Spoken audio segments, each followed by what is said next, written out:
Salut à tous, j'espère que vous allez bien. Je m'appelle Bernadette et pour la dévotion de cette semaine, j'aimerais parler de la nécessité, oui, l'importance extrême de bien prendre soin de notre jardin. En effet, Dieu nous a confié un jardin et il s'attend à ce que nous puissions euh, l'entretenir, bien l'entretenir comme il faut. J'aimerais pour cela, vous comprendrez un peu plus tard, tantôt, dans la suite de ce message, ce que j'entends par jardin. J'aimerais qu'on lise avant tout, premièrement, Genèse 2, à partir du verset 8, mais ce qui nous intéresse le plus ici, c'est bien sûr le verset 15. Je vais juste lire le début, on ne va pas tout lire, et on va après directement aller lire le verset 15. Le verset 8 dit dans Genèse 2, « Puis l'Éternel planta un jardin en Éden du côté de l'Orient, et il mit l'homme qu'il avait formé.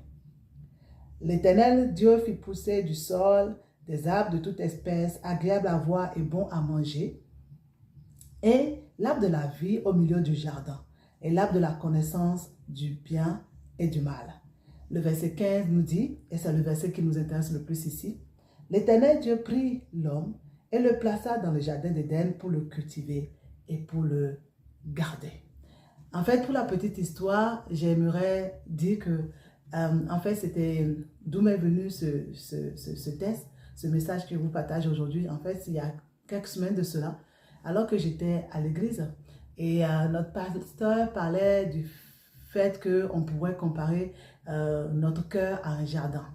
Et alors qu'elle était en train de parler en avant, tout de suite, le Saint-Esprit m'a amené sur ce passage qu'on vient de lire, surtout le verset 15, qui dit que l'Éternel Dieu plaça l'homme dans le jardin et afin qu'il puisse le cultiver et le garder. Et ici, j'aimerais tout de suite dire, c'est les mots qui sont utilisés ici, j'aimerais qu'on puisse regarder de plus près le mot cultiver, le mot garder. Et c'est intéressant aussi l'ordre dans lequel ces deux mots ont été utilisés. Avant tout, il est question de cultiver. Et j'ai été regarder dans le dictionnaire. Et cultiver veut dire travailler la terre pour lui faire produire des végétaux utiles aux besoins de l'homme. Ça veut dire que quand Dieu a dit à l'homme de cultiver le jardin, il s'attendait à ce que l'homme puisse travailler la terre, puisse lui-même faire, parce qu'il va lui donner le contexte. Je pense que la plupart d'entre nous qui sommes chrétiens, on connaît bien le contexte de ce passage-là. Le récit de la création, ben, il va faire pousser toutes sortes d'arbres et tout ça, avec chacune avec leur semence. Donc, il s'attendait à ce que l'homme puisse continuer et à perpétuer justement chaque espèce de végétaux et tout ça. Et c'était la responsabilité de l'homme. Dieu, lui, il a planté le jardin, il a mis l'homme là-dedans pour qu'il puisse le cultiver. Mais il ne devait pas seulement le cultiver, il devait aussi le garder. Et le mot garder utilisé ici en hébreu veut dire, on peut aussi dire protéger, veiller sur cela, sur ce jardin. Et c'est ça que vraiment on doit garder en tête, que notre cœur est comme un jardin que Dieu nous a donné, ce que nous devons cultiver et que nous devons garder également. Et ce que le Saint-Esprit me soulignait vraiment à travers ce passage, parce que nous connaissons tous la nécessité de garder sur nos cœurs, de veiller sur nos cœurs plutôt, de garder vraiment nos cœurs en bon état. Mais ce que le Seigneur me faisait souligner dans ce passage, c'est vraiment que on sait très bien que où est-ce que Dieu venait rencontrer Adam? Dieu a placé Adam et Ève dans le jardin. Et la Bible nous dit que c'est là, dans ce jardin, c'était le lieu, l'endroit où Dieu venait rencontrer ses créatures. Et c'était important que ce lieu soit propice. C'était important que ce lieu demeure tel que il a été créé, pour que Dieu puisse venir continuellement rencontrer ses créatures dans ce lieu-là. Et on sait tous que le jour où le péché est rentré dans ce lieu, ben, il y a eu séparation. Dieu n'a pas pu continuer à venir rencontrer Adam et Ève dans ce lieu-là. Ils ont été expulsés du jardin. Et frères et sœurs, j'aimerais vraiment nous encourager. C'est vrai que c'est des choses, moi personnellement, quand le Seigneur a mis en lumière cela, ça m'a tellement percuté. Et c'est important qu'on puisse comprendre l'importance de vraiment, parce que le jardin que Dieu nous a donné aujourd'hui, en tant qu'enfants de Dieu, des êtres régénérés par le Saint-Esprit, l'endroit où Dieu veut nous rencontrer, notre jardin, c'est notre cœur. C'est le cœur, c'est à cet endroit-là que Dieu vient nous rencontrer. Quand nous rentrons dans les temps de prière, quand nous rentrons là où nous rencontrons Dieu aujourd'hui, c'est dans notre cœur. Et Dieu nous demande aussi, à nous aussi, de cultiver notre jardin et de le garder. On a parlé tantôt, on a vu tantôt ce que ça veut dire cultiver le jardin. C'est de produire, de faire produire de bonnes, de végétaux utiles, quand on parle de la terre bien sûr, utiles aux besoins de l'homme. Nous aussi, nous devons produire des fruits qui sont utiles à notre croissance spirituelle, à notre vie tout simplement. Et il y a aussi question de garder le jardin. Adam devait aussi garder le jardin. Ça veut dire protéger le jardin. Et pourquoi nous devons garder? Nous devons cultiver et garder notre cœur. La Bible nous dit dans, comment on appelle-t-on, Proverbe 4 au verset 23. J'aime beaucoup la version Parole de vie qui dit: par-dessus tout, surveille ton cœur, car il est la source de la vie. Nous connaissons pas quasiment tout ce verset. Et moi, il y a le mot par-dessus tout qui vient m'interpeller, et je veux dire, frères et sœurs, que la première priorité pour chaque enfant de Dieu, au-delà d'aller à l'église, au-delà de servir Dieu dans toutes sortes de départements, de ministères, d'activités d'église, la première priorité, la première responsabilité que Dieu nous a donnée en tant que ses enfants, c'est de cultiver et garder nos cœurs. Parce qu'aujourd'hui, souvent, c'est vrai, on peut être tellement occupé à faire plein de choses pour Dieu, mais on néglige l'essentiel. L'essentiel, c'est quoi? L'essentiel, c'est d'entretenir ce lieu où nous avons notre communion avec Dieu. L'essentiel pour nous en tant qu'enfants de Dieu, c'est de prendre soin de ce lieu où Dieu veut nous rencontrer. Et n'oubliez pas, je vous ai dit tantôt que le jour, rappelez-vous, le jour où le péché est rentré dans le jardin, Adam et Ève n'ont pas pu rester dans le jardin. Dieu les a expulsés du jardin parce qu'ils ne pouvaient plus venir les rencontrer à cet endroit-là. C'est tellement important parce que aujourd'hui, nous sommes dans toutes sortes, impliqués dans toutes sortes de choses. Nous voulons de grands ministères. Nous voulons faire de grandes choses pour Dieu. Mais Dieu nous dit, au-delà de toutes ces choses, c'est ce que la version Parole de vie dit, par-dessus tout, surveille ton cœur, car il est la source de la vie.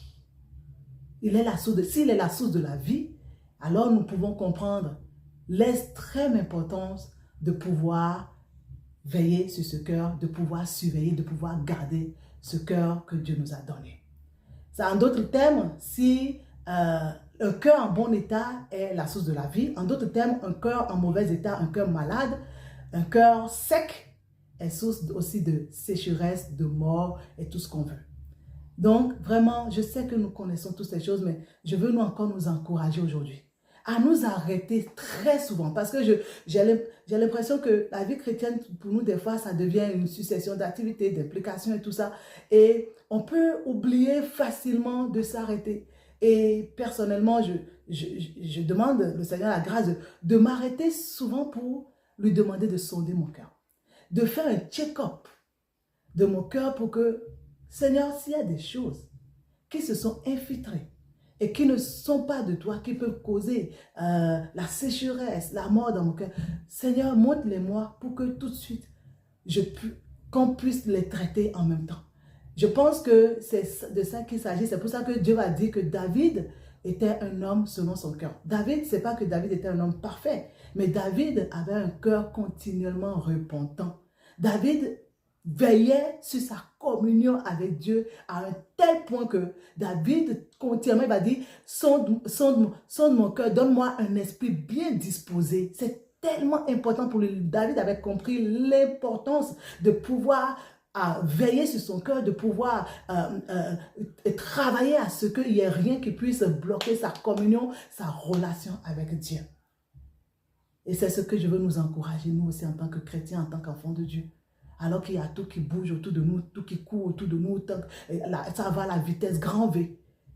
Prenons l'habitude de demander continuellement, régulièrement au Saint-Esprit, mais peut-être à la fin d'une journée, peut-être à la fin en tout cas d'une fréquence assez régulière, Saint-Esprit, sonde mon cœur. Qu'est-ce qui s'est infiltré que je n'ai pas vu?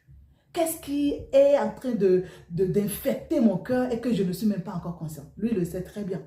Il va pouvoir nous aider et par sa grâce, alors que nous allons nous repentir, Dieu va ôter ces trucs-là qui peuvent venir pourrir nos cœurs. Et on sait très bien que si on ne veille pas sur le jardin, il y a les mauvaises herbes qui vont pousser. Et c'est de ces mauvaises herbes qu'on va parler. Et justement, c'est quoi qu'on doit cultiver dans nos jardins et de quoi on doit garder nos cœurs, qui sont les jardins que Dieu nous a donnés. Et ça, on va le trouver dans Galates 5. Galates 5 nous dit ceci, à partir du verset 19.